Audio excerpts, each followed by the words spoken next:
Hi everyone, this is Kim from Write, Learn and Earn, and we are on week 2 of discussing websites, author websites in particular. So, if you're an author, one of your primary goals should be to get as many readers as possible. And how can a website help you with this? Well, last week we discussed that if you've got an author website, you can link your reader magnet. Let me just move the author Alice stand out the way. You can have a reader magnet where people can sign on to your newsletter, and that way you retain the information of the reader and you can let them know about different promotions that you have coming up or new books or share information about the world that you have created. But this week, we're going to discuss a little bit about creating a website that is going to appeal to your readers. So, what you need to create is an avatar. Now, that's a really big word, and people who are fantasy readers will probably understand what an avatar is. But if you don't understand what an avatar is, it is basically to create what you think that your ideal reader would be like, what kind of age group they are, the kinds of things that they're interested in. And for your website, you have got just a few seconds to create the perfect impression. Now, I know a lot of indie authors like to DIY their website, and that is a terrific idea if you haven't got a budget to get someone to do something professionally for you. But I have to stress that if you are going to DIY, then please make sure that your website looks professional. So we don't have to spend big in order to think big. What I'd like you to do is to take your genre and then go and have a look on Amazon's top sellers and have a look at who the top selling authors are on Amazon. Also, go and have a look at the New York selling bestsellers, New York Times bestsellers authors, and also look at people that you know are top sellers in your genre. So, for argument's sake, what we did, an example is we built a horror website for one of our indie authors, the Tormented series.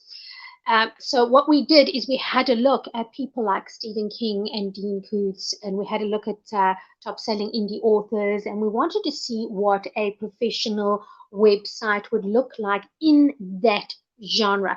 We were specifically looking at the kinds of colors that they had, the kinds of things that they discussed on their blog, the kind of images that they used.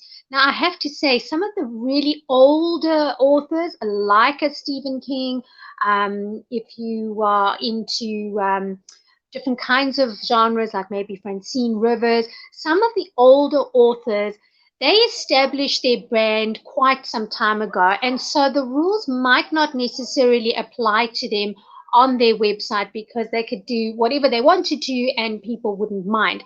But if you're establishing a brand new author brand, you need to have a look at what your competitors are doing, competitors who have a high budget, and then compare your website to theirs. What colors do you need to use? So, if you are a children's author, you might like black as a background, but are parents who are going to be buying the books wanting to have black as a background? They might say, I'm buying this book for my child. I want it to be friendly and happy because those are the colors that they associate with friendliness and happiness. That might be yellows, blues, pastels. We've got a lovely author, Jolene, that is part of our community, whose books are always colorful and bright and spread love and hope and happiness. And so her websites need to have those kinds of colors in them. Whereas a horror author, the dark blacks and grays and maroons, the blood red colors, those kinds of colors would work very well for them. I am a fantasy author. So, what I did when I created my website is I had a look at what other fantasy writers were doing, what their kinds of colors were. And yet again, although I am an indie author and I support indie authors, I want to look at websites that come from big established author brands because I know that they've got budget to spend on a very expensive website. And so I want to see what their marketing teams put together for them. So remember, our mantra over here on Momentum Monday for websites is that you don't have to spend big, but you do have to think big. So before you even create your first landing page for your website, do the research, find out what other successful authors are doing inside your genre, and then that will help you to create a website that is going to appeal to your target audience. Thank you so much for watching.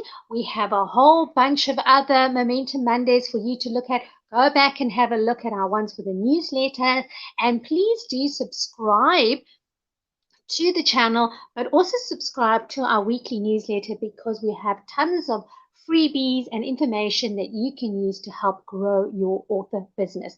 Thanks for watching. Bye for now.